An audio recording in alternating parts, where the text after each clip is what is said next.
Hello again, World Civilizations class. This is Mr. Lassiter with you one more time, and today we're going to be talking about the development of Christianity. Hopefully I won't go as long as yesterday, so let's get started. Our video goals for the day, our focus questions: how did Christianity differ from Roman and Jewish religions? What are the basic beliefs of Christianity? And why did early Christians face persecution in the Roman Empire? A lot of vocabulary to know. Some of these terms we've had before, but I just want to re-emphasize: polytheistic, procurator, Messiah, monotheistic, universalizing religion, New Testament, gospel, and Gentiles. And some people to know today: Jesus of Nazareth, Pontius Pilate, Simon Peter, and Paul of Tarsus. So let's look at a little of the background with the Roman religion. As the end of the Roman Republic was coming, the polytheistic Roman religion, that is one that believes in many gods, had declined somewhat. But under Octavian or Augustus, the Roman religion was revived. Old gods, rituals, festivals, and ceremonies came back to the forefront of Rome. And it was believed that worshiping the gods correctly could lead to peace and prosperity. Emperors also were made into gods to increase the support for the government. And we saw a little of this with Caligula. The Roman Empire was tolerant of local religions in some parts of their conquered territories, although in Judea, where they did control, that tolerance kind of came and went. It was tolerant sometimes more than others. And of course, we know that Roman gods were developed independently, but took on a lot of the mythology of the Greeks once Rome conquered Greece. So let's look at the Jewish beginnings of Christianity. Of course, Judea or Palestine was under Roman control at the beginning of the Common Era, and a Roman official called the procurator was in charge of the territory. Most of Judea was not too happy about Roman control, but they submitted to it because Rome was so powerful. Of course, some Jews in the territory, Jewish people there, were unhappy with each other too. They couldn't really agree on what should be done about this occupation. Sadducees were Jews who favored cooperation with Rome. They thought they should just go ahead and get along with them. While Pharisees tried to prevent Roman influence by closely following Jewish law. They were very intent that the law itself, the Jewish law in the Torah, should be followed very closely. Jesus of Nazareth will challenge that. Of course, we have another group, the Essenes, who were Jews waiting on a Messiah or anointed one who was to save Jews, usher in the kingdom of God, and establish a paradise on earth. And then this last group, the Zealots, favored a violent overthrow of the Roman government. And actually they're going to attempt one which fails in 66 CE. But you can see here there was kind of divisions within Judaism itself while the Romans were in charge. And as Christianity begins, it finds some followers in these divisions of Judaism, but it also finds some enemies. And of course, Christianity begins with this guy, Jesus of Nazareth. So who was the historical Jesus? Well, historians agree that Jesus of Nazareth was a Galilean and Jewish person born somewhere between 7 and 4 BCE, who dies between 30 and 36 CE. Christian tradition says he died at the age of 33, and he died by crucifixion. So the historical Jesus lived in this area of Galilee, which was north of Judea. And you can go back to the map on the previous page if you would like to see that. He was a Jewish rabbi or teacher, and he began preaching throughout Judea.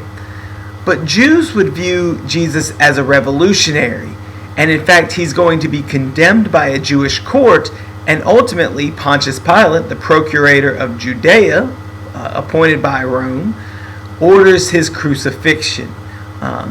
in line with the request of the Jewish courts. Now, what did Jesus look like? These images are some of the depictions of Jesus over time, but since we don't have photographs, we have a general idea and a guess, but oftentimes Jesus is portrayed as different nationalities, different ethnic backgrounds, but he most certainly was a Jewish person from Judea. So what was so revolutionary about Jesus? Well, here are some of the teachings that are associated with Jesus of Nazareth. First of all, he downplayed the importance of strictly following Jewish law. He said that was not quite as important as transforming the inner person to become a better person. He preached the golden rule. In the Gospel of Matthew, he says, "Do unto others whatever you would have them do to you. This is the law and the prophets." Basically, this statement, "do to others what you would have them do to you," it sums up everything in Jewish law and what the prophets taught in Judaism. He also preached 2 commandments of God, one which includes the golden rule. He says, "You shall love the Lord your God with all your heart, with all your soul, and with all your mind. This is the greatest and first commandment." So the idea of monotheism and loving God. The second is like it, "You shall love your neighbor as yourself." The whole law and the prophets depend on these 2 commandments. Again, referencing Jewish law and the prophets, but boiling it down to 2 simple ideas. And that also comes from the New Testament Gospel of Matthew. These teachings voiced ethical concerns, basically the ideas of humility, charity, and love, and formed the central tenets of Jesus' teaching, and of course early Christian and even later Christian and even present day Christian belief.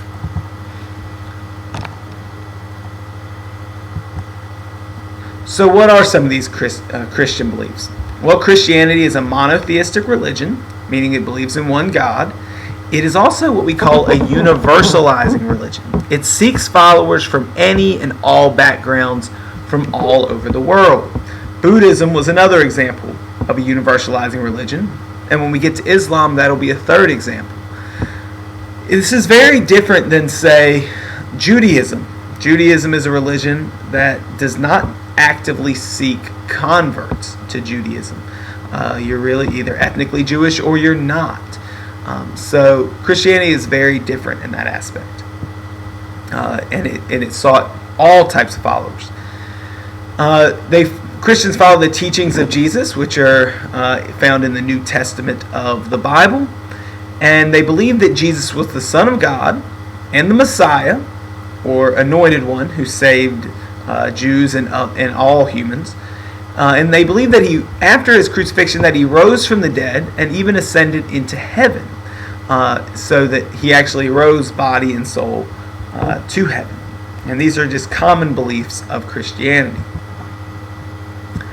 Christianity began as a small religious movement within Judaism, but eventually spread beyond Jewish people to others as well. 2 prominent people at the start of this were Simon Peter, a fisherman and follower of Jesus, who taught that Jesus had come to save all humans on earth, not just Jews, and that by accepting the teachings of Jesus, anyone could be saved from the penalty of sin or hell. Another leader was Paul of Tarsus, who preached the gospel or good news of Jesus to both Jews and Gentiles. And he was important because he founded Christian communities throughout the Eastern Mediterranean. St. Peter is considered by Catholic Christians to be the first pope or the first leader of the Catholic Church. So Christianity spreads. Of course, Paul and other followers write letters to communities about Jesus' teachings and life, and this becomes part of the New Testament. By about the year 100, Christian churches had been established in most major cities in the Eastern Roman Empire, but they still were pretty small. They were not huge. They were not the majority. They were a minority. And most Christians came from either Jewish or Greek-speaking populations, but as it spread westward to Rome, that included Latin-speaking people too. On the map you see by 325, the pink and red areas were areas of Christian growth, where Christianity had kind of taken a hold. And then by the year 600, when Islam comes about, the entire area of yellow and red is Christian. But Christianity did not come without the spread of Christianity did not come without a fight. We see persecution of Christians in the Roman Empire. At first, Rome had ignored Christianity. They saw it as just kind of a small upstart religion, not a threat. Then as it grows and grows, it becomes one. And the reason is because Christians refused to pray to and worship the Emperor of Rome. They were considered then treasonous, and if you were a traitor, you could be punished by death. So Romans began persecuting or harassing Christians during the reign of Nero in about the year 54 CE. For example, Christians are blamed for the Great Fire in Rome, and they are subjected to cruel deaths, being stoned to death, being crucified, being used as entertainment in gladiatorial games, and even being fed to beasts in spectacles. The persecution will kind of diminish in the second century with the Pax Romana, as we enter as kind of a long time period of peace comes about with the 5 good emperors of Rome. And Christianity will continue to grow even throughout this persecution.